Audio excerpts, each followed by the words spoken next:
My husband's family told my 7-year-old daughter I'm a pretend mom who chose money over her. They forced her to call me by my name, saying real moms stay home. Can you even imagine discovering that your own husband, with his entire family, spent months systematically plotting to destroy your marriage, steal your children, and replace you? All while you were working your absolute hardest to keep a roof over everyone's head? Because that's exactly what happened to me. And the sheer audacity of it still makes my blood boil. So, here's the situation. I'm in project management and right now I'm the only one bringing in a steady paycheck. My husband, Warren, broke his leg pretty badly back in January, just slipped on some ice outside our house. He's been out of work for 4 months, and instead of focusing on recovery, he's been obsessed with these internet get-rich-quick schemes. You know the type: crypto, dropshipping, affiliate marketing, total garbage that never goes anywhere. He spends hours watching these YouTube gurus who look like they're barely out of high school, promising 6 figures from a laptop. I kept telling him, Warren, focus on physical therapy. Get back to your real job. But he was convinced he was going to strike it rich online.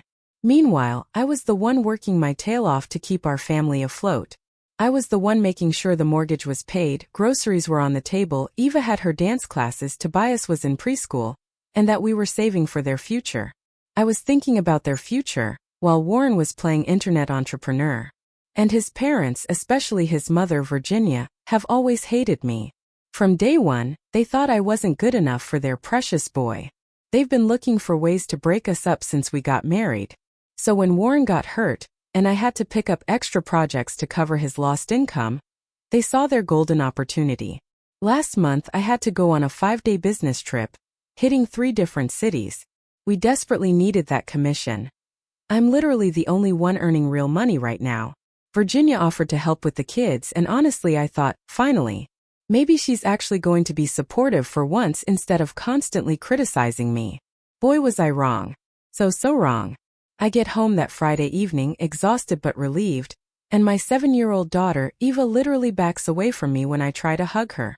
She looks up at me with these wide, scared eyes and says, Grandma, Virginia told me, you're not my real mommy anymore because real mommies don't abandon their children for money.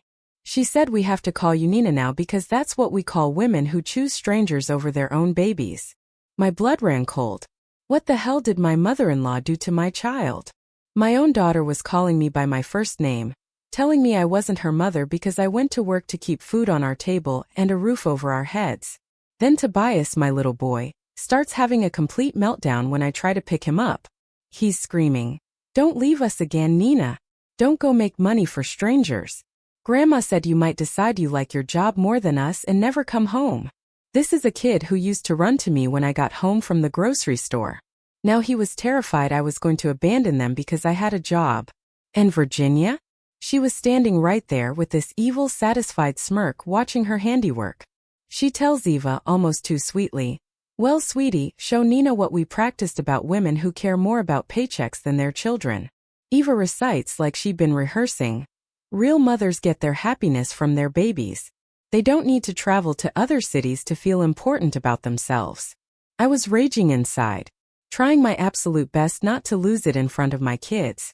This woman had spent 5 days systematically reprogramming my children to think their mother didn't love them because I worked to support them. She looks at me again and says, The children have been asking me all week why you need to make money when you should be happy just being their mommy.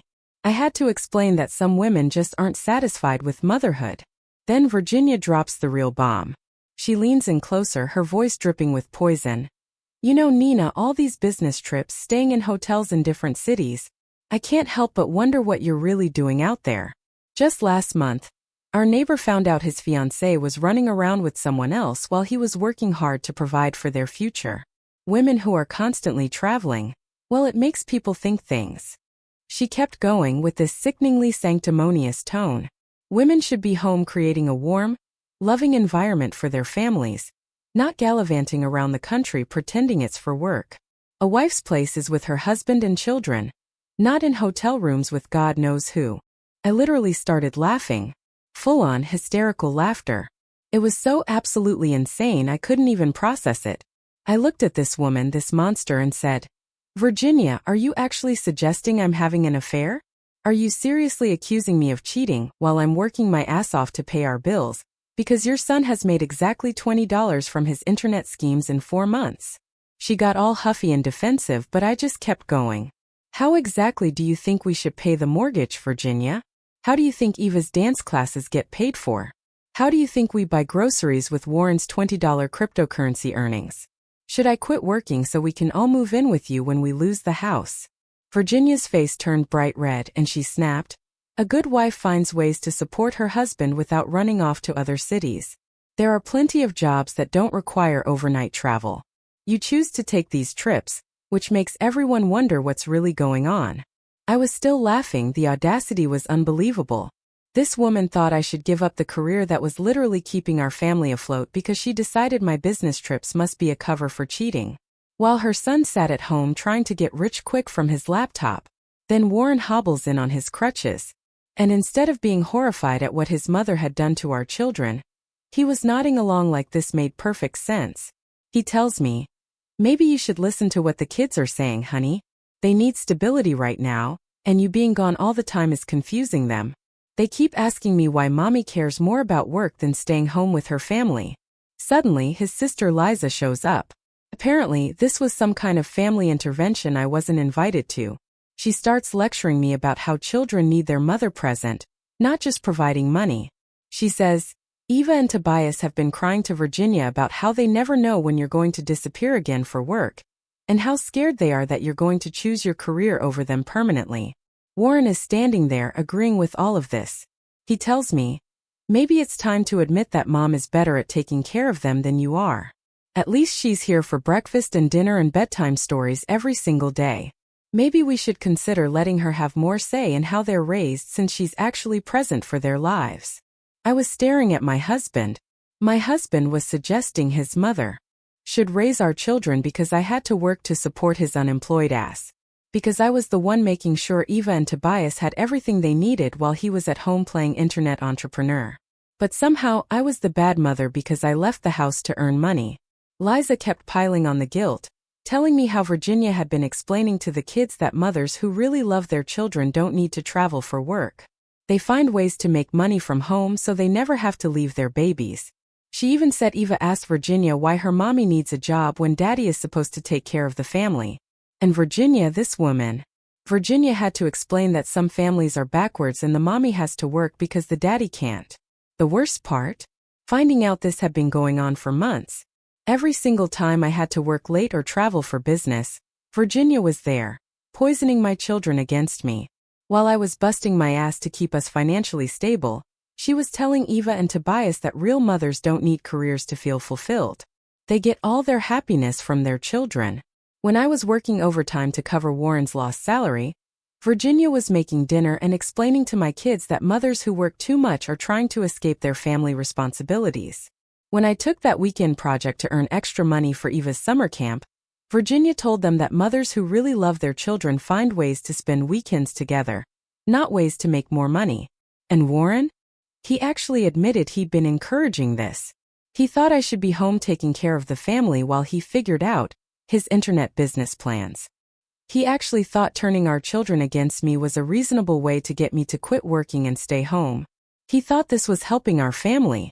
I also found out Virginia had been using every opportunity to undermine me. When I missed Eva's school event because of a client emergency, Virginia was there telling her, "See, sweetie, this is what happens when mommies care more about impressing their bosses than supporting their children's dreams." When Tobias got sick and I had to work from home while taking care of him, Virginia told him, "Real mommies don't do work stuff when their babies need them. They only think about making their babies feel better." She'd even coached them on what to say about our family. Eva was supposed to tell people, "My real mommy is Grandma Virginia because she takes care of us every day. Nina just pays for stuff, but she's never actually here." Tobias was taught to say, "I wish Nina would stay home and play with us instead of always thinking about money and work." I went upstairs to unpack, just trying to process this nightmare.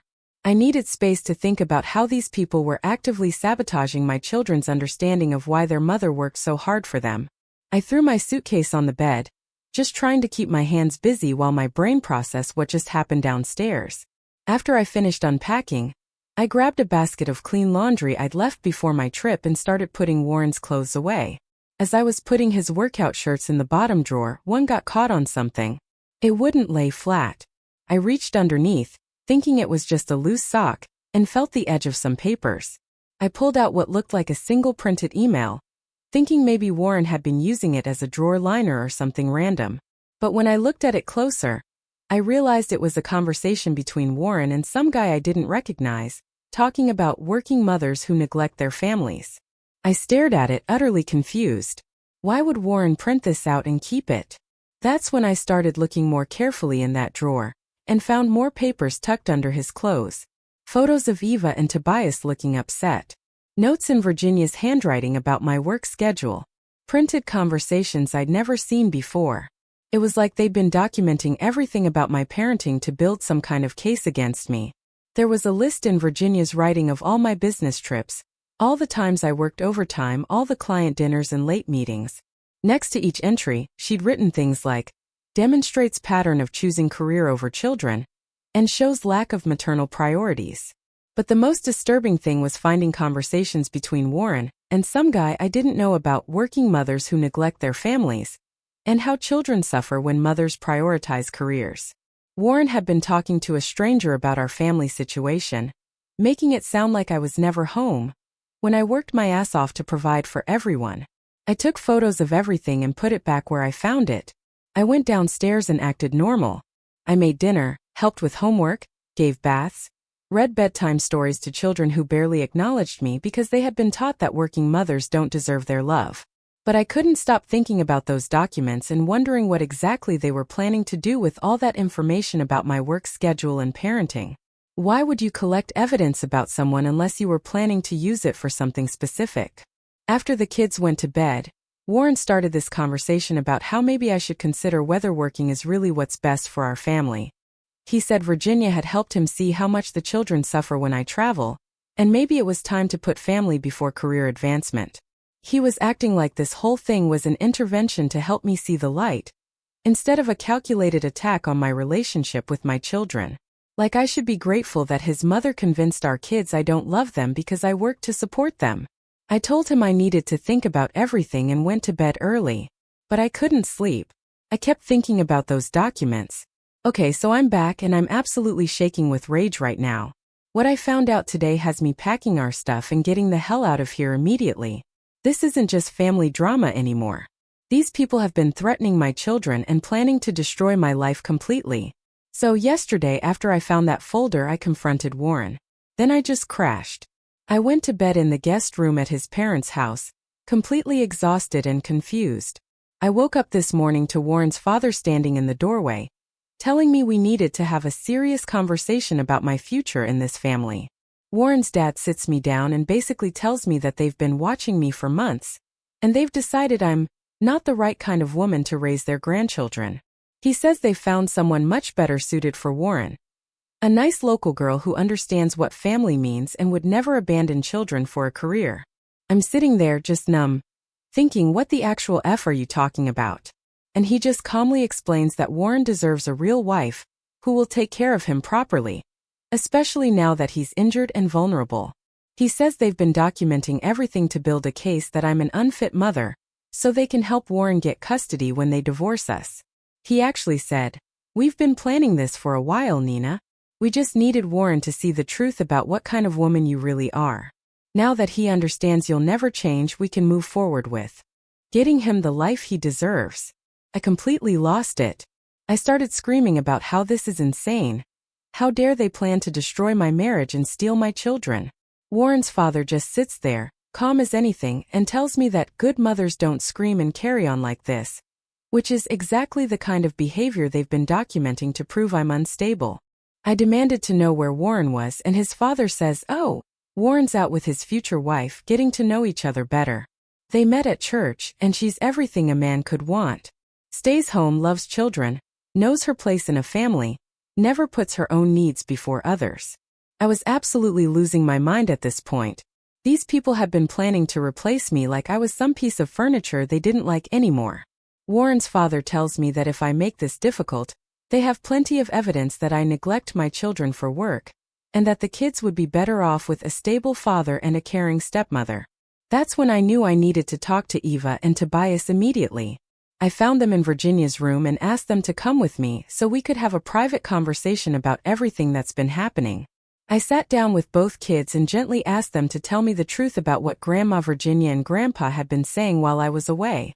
At first, they were scared to talk, but then Eva started crying, and the whole truth came out. Eva told me that Virginia had threatened them both.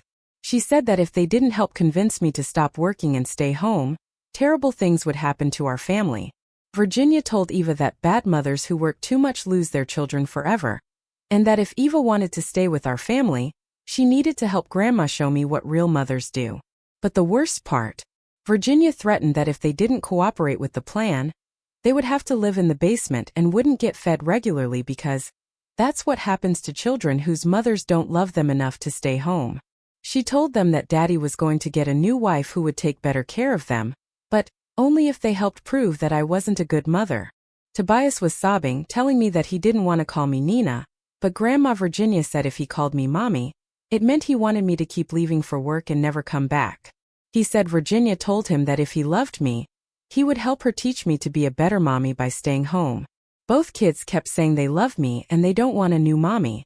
They were just scared because Virginia said if they didn't help her, Daddy might have to give them away to strangers who would treat them even worse. Eva said Virginia showed her pictures on her phone of sad children in foster care, and told her that's what happens when mothers choose work over family. I'm holding both my children while they're crying and telling me they were terrified to disobey Virginia, because she said she would make sure they never saw me again if they didn't help her. These people had been threatening my babies, making them think they had to betray their own mother or face horrible consequences. Eva told me that Virginia made them practice saying mean things about me, but they hated doing it. She said Virginia would get angry and refuse to give them snacks, or let them watch TV if they didn't say the words exactly right. Tobias said he tried to defend me once, and Virginia locked him in a closet for an hour and told him, "That's what happens to children who don't listen to adults." I asked them what else Virginia had told them, and Eva said Virginia explained that Daddy was going to marry a nice lady who would bake cookies every day and never leave for work trips.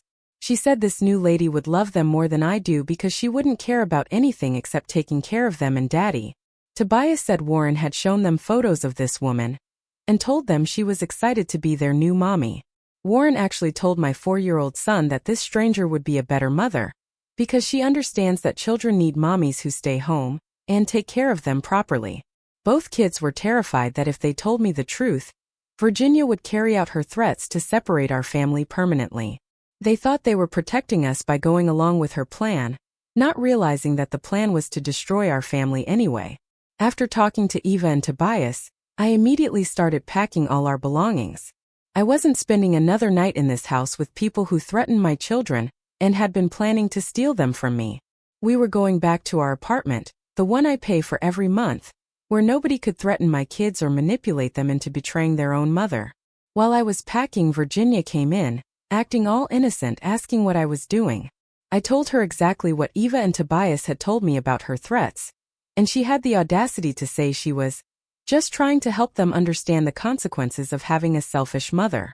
Virginia actually said, "If you were a better mother, they wouldn't need to worry about being abandoned or neglected." I was just preparing them for the reality that working mothers often lose their children because they can't provide proper care and attention. I told her she's sick for threatening children, and she says, "Children need to understand truth, Nina. And the truth is that mothers who prioritize careers over family often end up losing both." I was just helping them prepare for what happens when mothers make the wrong choices. That's when Warren came back with this woman, his apparent replacement wife. She's exactly what you'd expect. All sweet and submissive acting, talking about how much she loves children and how wonderful it must be to be home with them all day. She actually said to me, "I can't imagine choosing work over these beautiful babies. Family should always come first, don't you think?" Warren introduces her as someone who really understands what children need and how important it is for mothers to be present and available. He says, she's been helping him see that there are women out there who would never put career advancement over family stability. I looked at this woman, this replacement, and said, "So, you're the one they picked to replace me after they steal my children?" And she had the nerve to say, "Oh no. I'm just here to support Warren through this difficult time while he figures out what's best for his family." Warren jumps in saying I'm being dramatic and that nobody's stealing anything. They're just trying to help me see that the children need stability and consistency. He says this woman has shown him what a supportive partner looks like. Someone who puts family first instead of chasing career success. I grabbed my kids and our suitcases and told them we were leaving immediately. Warren tried to stop me, saying I can't just take the children when we haven't resolved anything. But I told him there's nothing to resolve. His family threatened our children and planned to replace me. There's no coming back from that.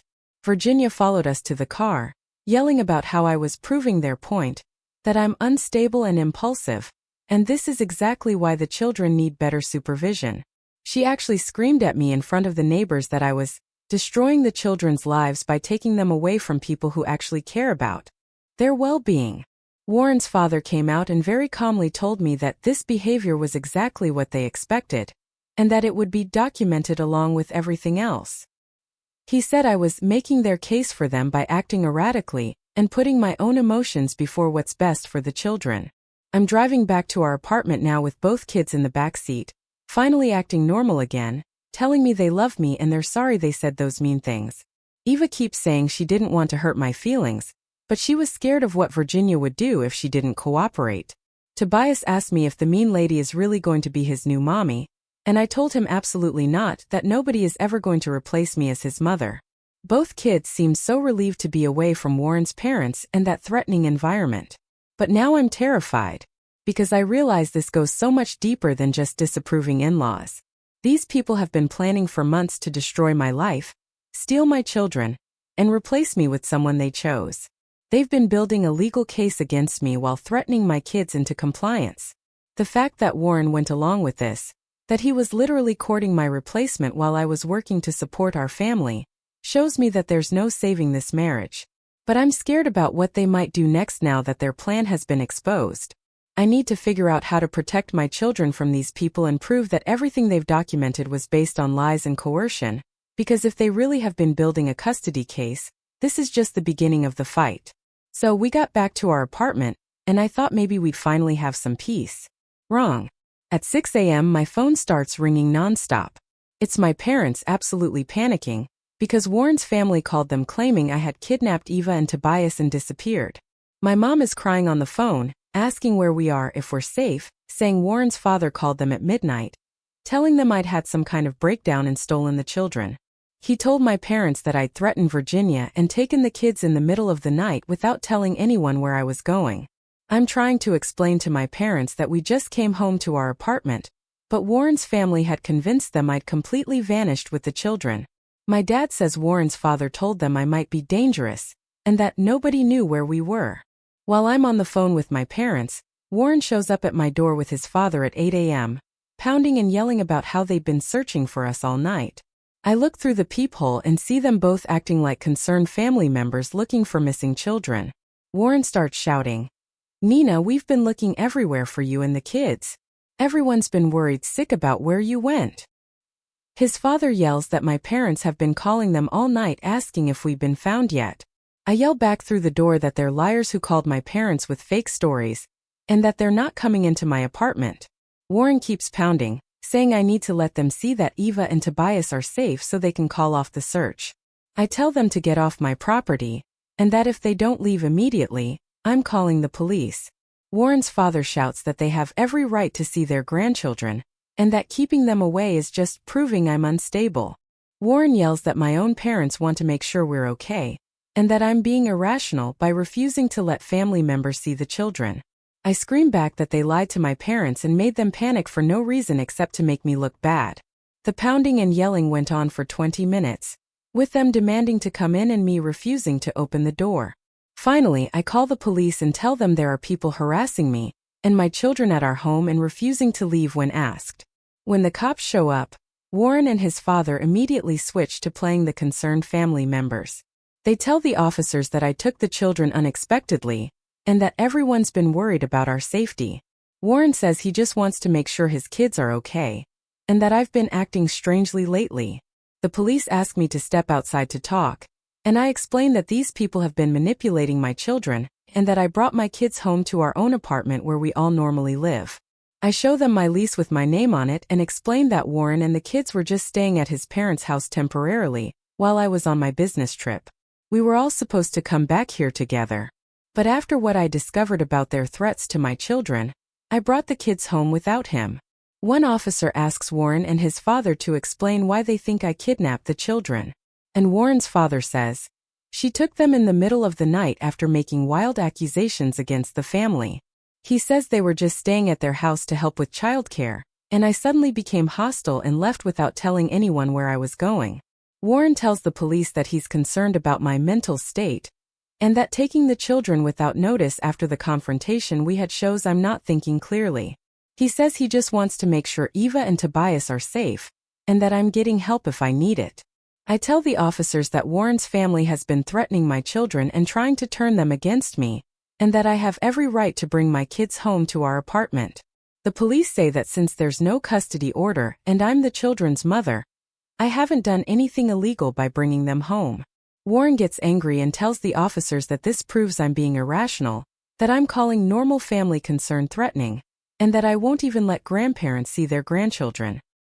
His father backs him up, saying my behavior is erratic and concerning. The officers tell Warren and his father that they need to leave since I've asked them to, and it's my apartment. Warren argues that he has rights as the father, but the police explain that without a custody order, I don't have to let him in if I don't want to.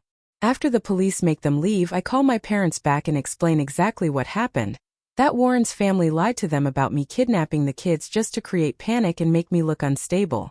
My parents are confused because Warren's father had sounded so genuinely concerned.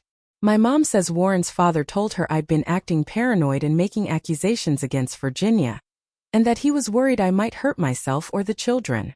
My dad says they were up all night thinking something terrible had happened to us.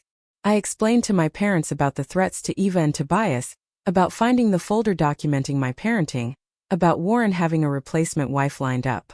My parents are shocked, but they say they believe me, and they're sorry Warren's family manipulated them. Monday morning, I get a call from Eva's school saying that Warren had contacted them asking about picking her up early for a family emergency. I immediately call the school and tell them that Warren is not authorized to pick up my daughter, and that if he shows up, they need to call me immediately.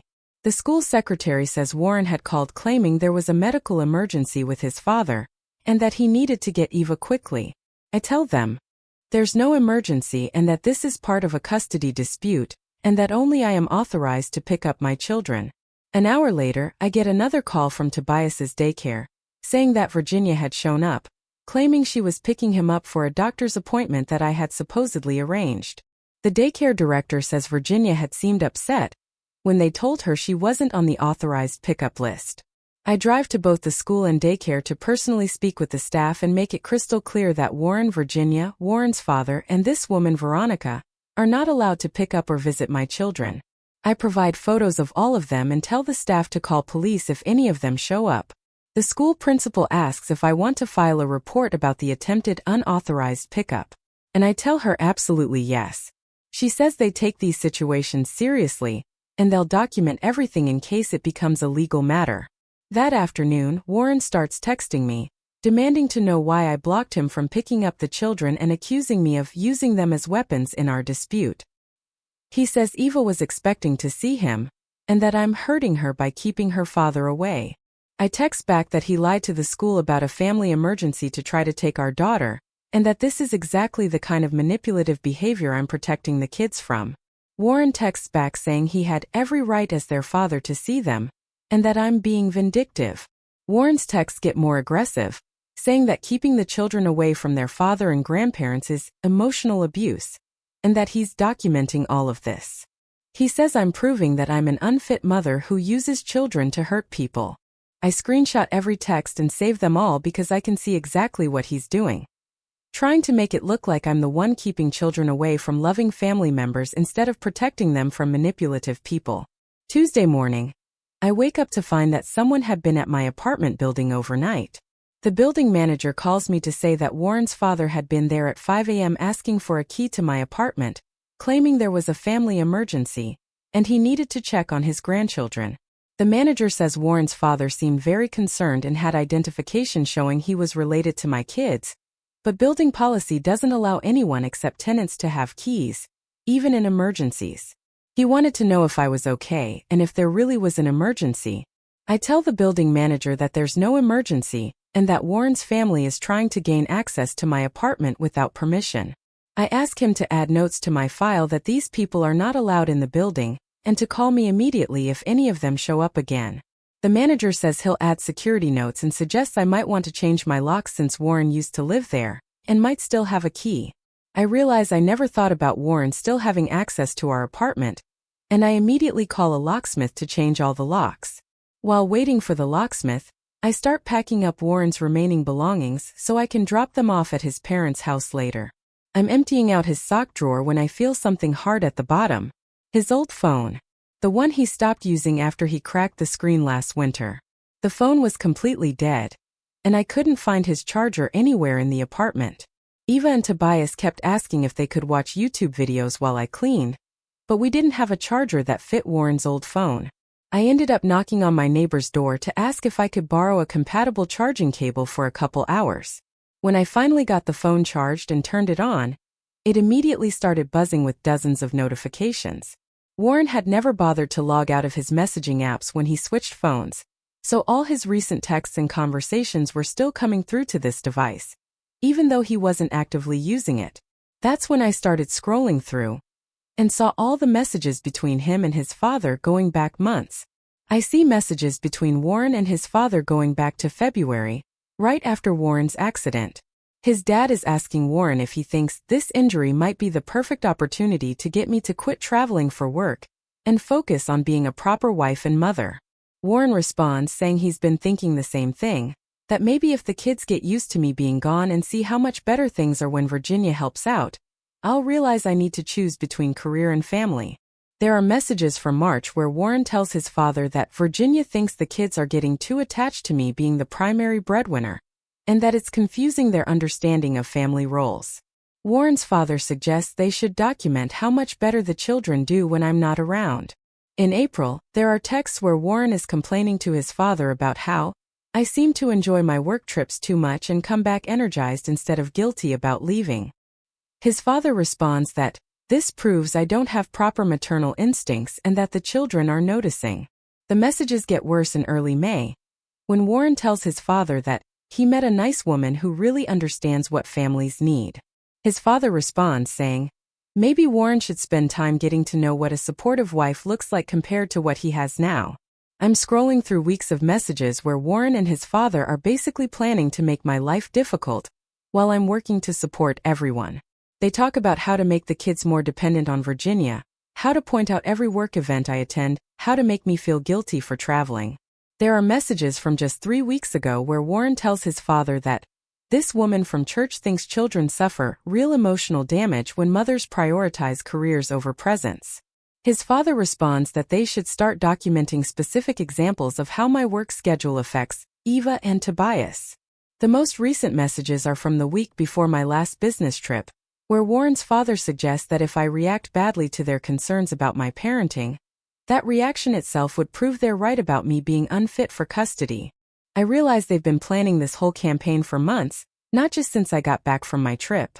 They've been working to turn the children against me and build a case that I'm a bad mother, all while I've been working to keep us financially stable. I'm taking photos of the message threads with my phone when Eva comes into the room asking what I'm doing. I put the phone away and sit down with her to ask if anyone had been asking her questions about how she feels when mommy goes to work.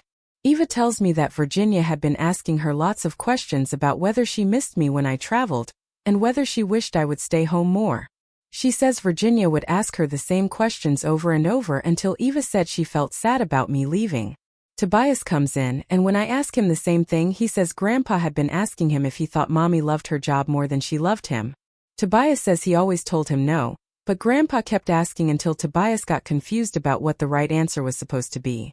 Then Eva gets quiet and says Virginia told her that children whose mommies work too much sometimes have to go live with other families who can take better care of them. She says Virginia showed her pictures on her phone of kids who looked really sad and said, That's what happens when mommies choose work over their babies. Tobias starts crying and tells me that when he said he wanted mommy to come home from work trips, Virginia said, "Good boys who love their mommies help them understand what's important." But when he said he missed me but understood I had to work, Virginia got mad and wouldn't let him have snacks for the rest of the day. Eva says, Virginia told her that if she really loved our family, she would help Grandma teach me to be a better mother by telling me how sad she gets when I leave. Virginia said, family stays together when everyone helps each other learn the right way to act. Tobias tells me that one time when he said he was proud of mommy for working hard, Virginia put him in the closet in the hallway and told him to think about whether he wanted to help his family or hurt it. He says he was scared in the dark, and Virginia left him there until he promised to remember that good children want their mommies home with them. Both kids start crying, and Eva says she didn't want to say those mean things to me when I got back from my trip. But Virginia told them that if they didn't help her show me what real families look like, we might all have to live in different houses and only see each other sometimes. Tobias says Virginia told him that children who don't help their parents learn important lessons sometimes end up in scary places where nobody takes good care of them. He says she showed them pictures of kids in big rooms with lots of beds and said, those children had mommies who worked too much and didn't listen when people tried to help them. I'm holding both my crying children and realizing that Virginia had been terrorizing them while I was working to support our family. I immediately start collecting all the evidence I've found and preparing to take it to a lawyer tomorrow morning. These people have been waging a calculated war against me and my relationship with my children, and I'm done playing defense. I'm back with what I hope is the final update because I'm done playing games with these people, and I took control of this entire situation. Thank you to everyone who's been following this insanity and giving me advice. You guys helped me realize I needed to stop being defensive and start going on the offensive. So after finding those text messages on Warren's old phone and learning exactly how Virginia had been terrorizing my children, I knew I needed to get Eva and Tobias completely away from this toxic situation while I figured out my next moves. I packed us up that same day and drove to my parents' house, which is about 4 hours away. My dad took one look at Eva and Tobias and could see they were stressed and scared, so he immediately started distracting them with all his old model train sets in the basement and promised to teach them how to build tracks. My mom made their favorite cookies and set up the guest room with all their stuffed animals. I sat down with both my parents and told them everything. About Warren's unemployment and internet schemes, about Virginia's threats to the children, about finding Warren's messages planning this whole thing for months, about the replacement wife, about how they'd been coaching my kids to betray me. My parents were absolutely horrified.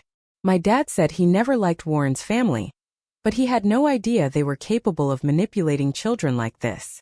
My mom started crying when I told her about Virginia locking Tobias in the closet and showing them pictures to scare them into compliance.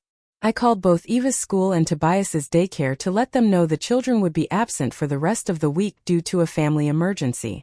I didn't give details, just said we were dealing with a serious family situation, and the kids needed time away.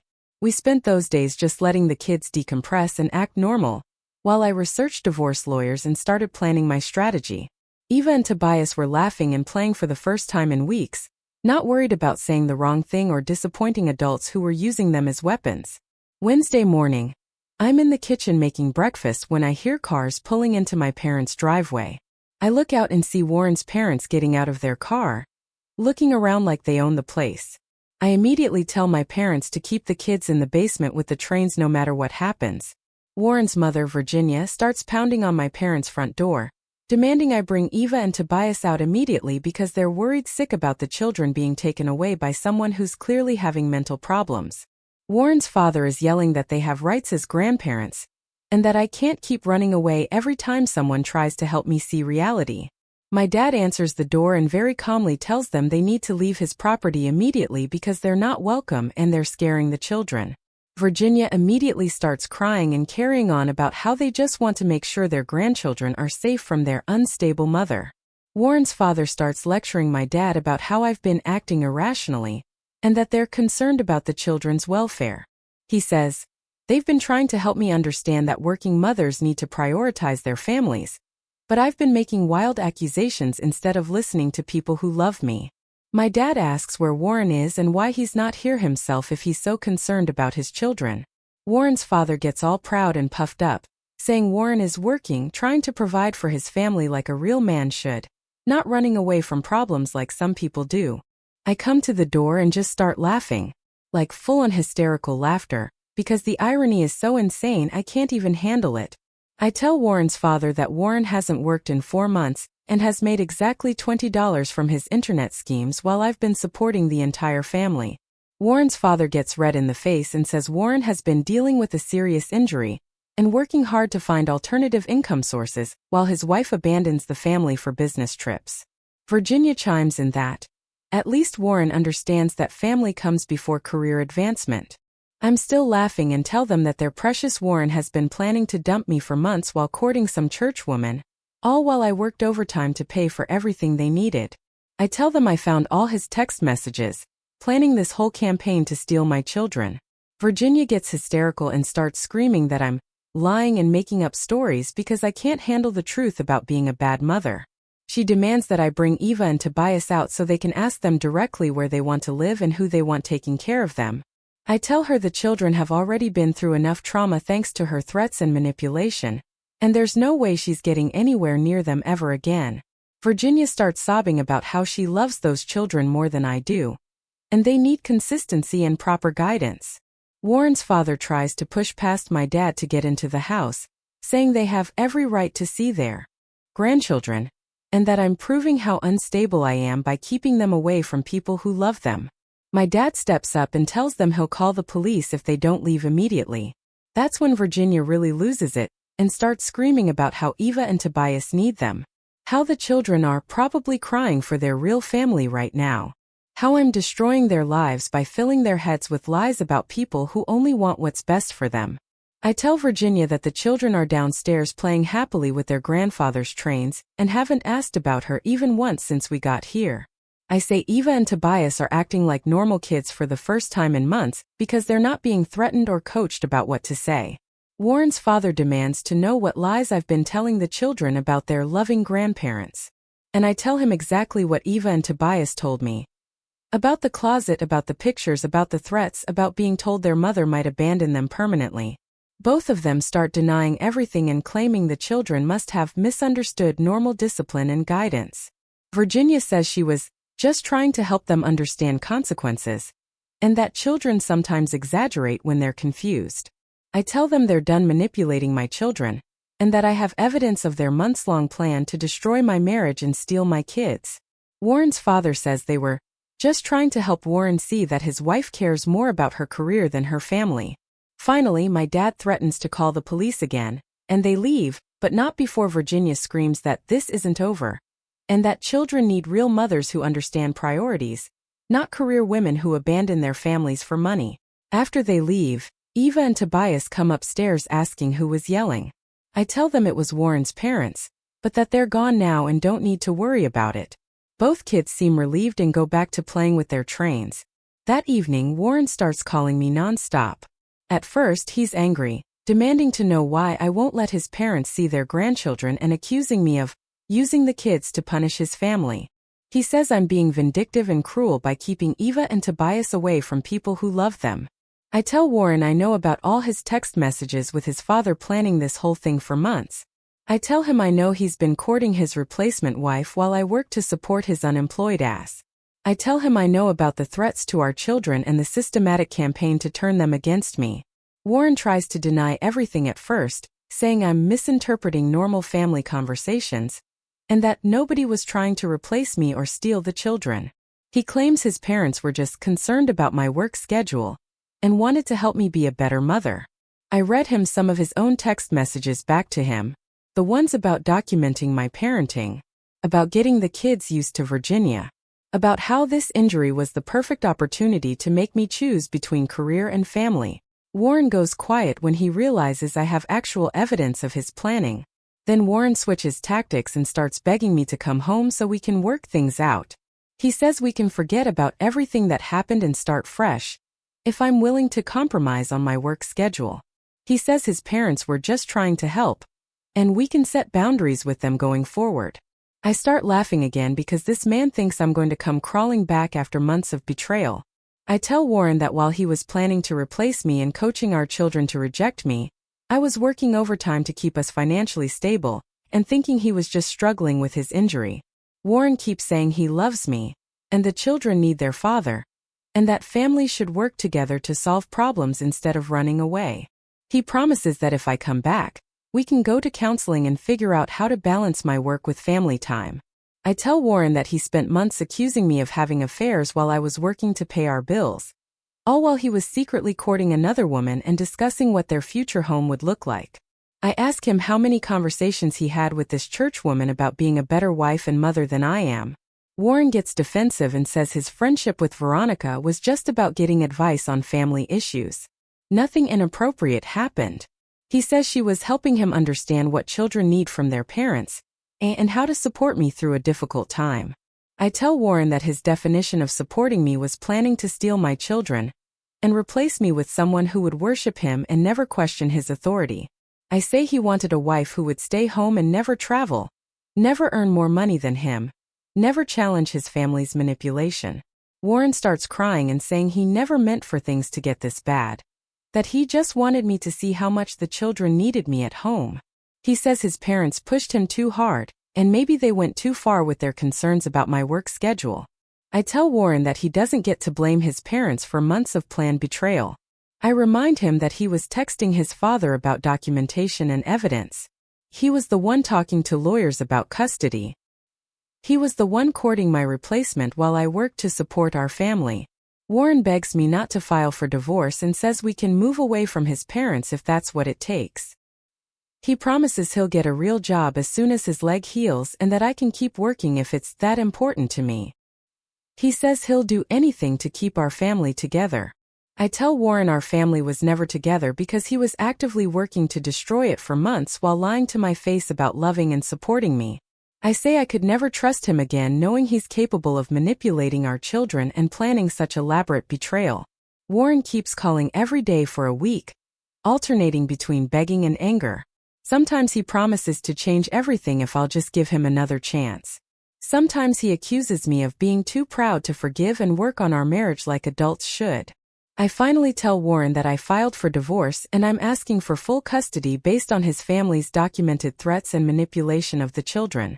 I tell him my lawyer is very interested in those text messages showing months of planning to prove I'm an unfit mother. Warren completely loses it and starts screaming about how I'm destroying his life and ruining his relationship with his children out of spite. He says I'm being vindictive and using the kids as weapons just like his mother said I would. He says if I just listened to his family's concerns and made some changes to my priorities, none of this would have happened. I tell Warren that his idea of me being a better wife was me giving up my career, accepting his family's abuse, and letting them raise my children while I stayed home making cookies. I say he wanted to break me down until I had no choice but to depend on him completely. I told Warren that he made his choice months ago when he started planning to replace me. I said he could have talked to me about any concerns like an adult instead of manipulating our children and building legal cases behind my back. Now, I'm living at my parents' house while the divorce proceedings move forward. Eva and Tobias are doing great. They're sleeping through the night, laughing at dinner, playing normal games instead of worrying about saying the wrong thing to adults. My lawyer says I have a very strong case for custody, based on the evidence of threats to the children and Warren's family's systematic manipulation campaign. She says courts take this kind of psychological abuse of children very seriously. I'm actually excited about rebuilding our lives without these toxic people. Eva is starting to call me mommy again without any hesitation. Tobias doesn't flinch when I leave the room. They're both acting like the confident, happy children they were before Warren's family started poisoning them against me. The divorce should be final in a few months, and then we can really start fresh. I'm looking at apartments near my parents so the kids can have their grandparents close by. The grandparents who actually love them instead of using them as weapons. The divorce is done. We have our own place and Warren gets supervised visitation twice a month. His parents aren't allowed any contact with the children per the court order. It's not been easy, but we are finally safe and truly together. To everyone who followed this story, thank you. You helped me realize I deserved better than a husband who would manipulate my own children against me. Sometimes you need an outside perspective to see just how messed up your situation really is. So tell me, have you ever faced something like this? What would you have done in my place? I really want to know what you think.